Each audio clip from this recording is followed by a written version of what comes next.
guys, I have wanted my own Weasley sweater with my initial on it for a long time, and I finally successfully made one.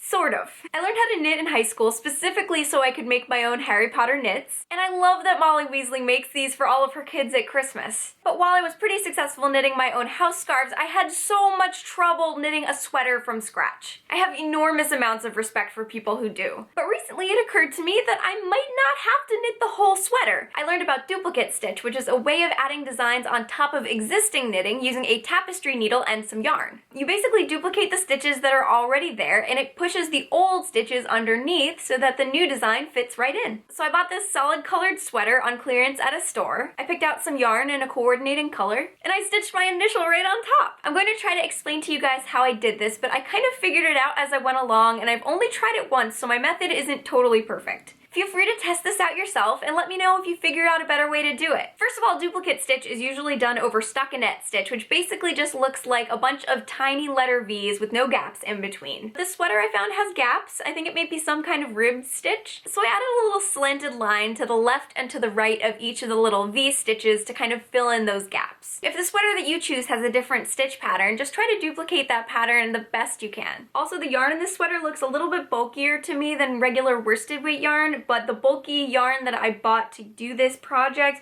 is definitely heavier. I think mine would have turned out a little better if I had managed to find this same yarn just in a different color, but that's okay. It doesn't have to be perfect because it's supposed to look handmade anyway. I started out by using my computer to make a chart of the letter L for Lauren. I measured the sweater and found out that each stitch is about 1/2 inch wide and 1/4 inch tall, and then I made a grid using blocks that were that size. So basically I planned to duplicate stitch one stitch for each of these blocks, and then I mark them off as I go to make sure that I know where I am on the pattern. I started out by finding the center of my sweater below where I want the initial to go, and I tied a small piece of yarn onto a stitch to temporarily keep track of that.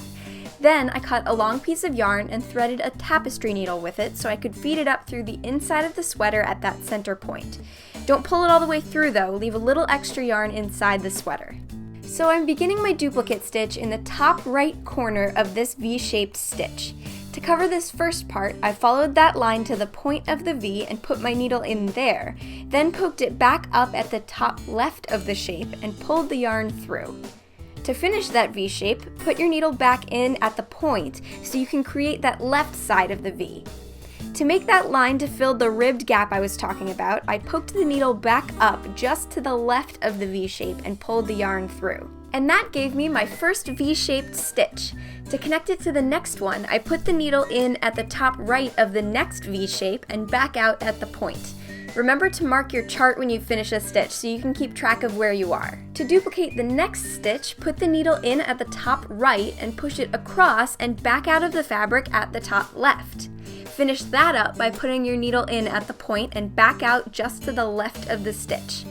Hopefully you can sort of grasp the pattern from there, but in general, follow the stitches that are already there if you get confused. When you reach the end of the line on your chart, you can start moving up a row and head back in the opposite direction. At the edges, you don't need those extra stitches on the sides, so you can just continue to the next V shape.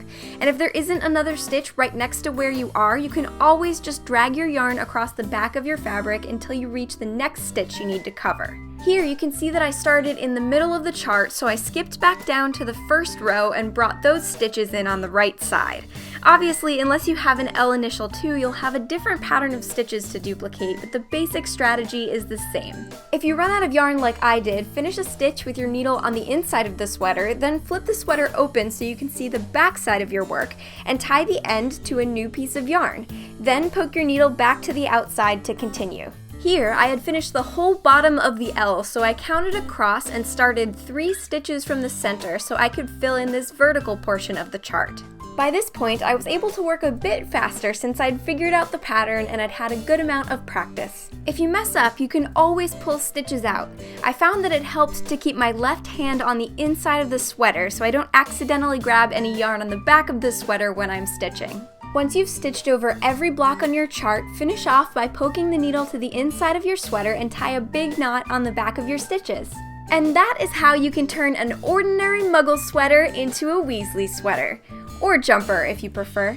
At some point, I'll probably want to weave in all the ends on the inside because they are a giant mess right now, but you can't really tell. I'm actually pretty happy with the way this came out. It actually looks like I knit the L right onto the sweater, even though the yellow yarn turned out to be a little bulkier than I'd planned. This was a total experiment for me, and I am definitely interested in hearing how your Weasley sweaters came out if you decide to try the method of starting with an existing sweater and stitching your initial on top of it. Or, you know, if you actually knit one from scratch, because that would be amazing. And don't forget to send me a picture of you wearing your Weasley sweater on Twitter at Lauren Myrtle. Thanks for watching, and I'll see you soon!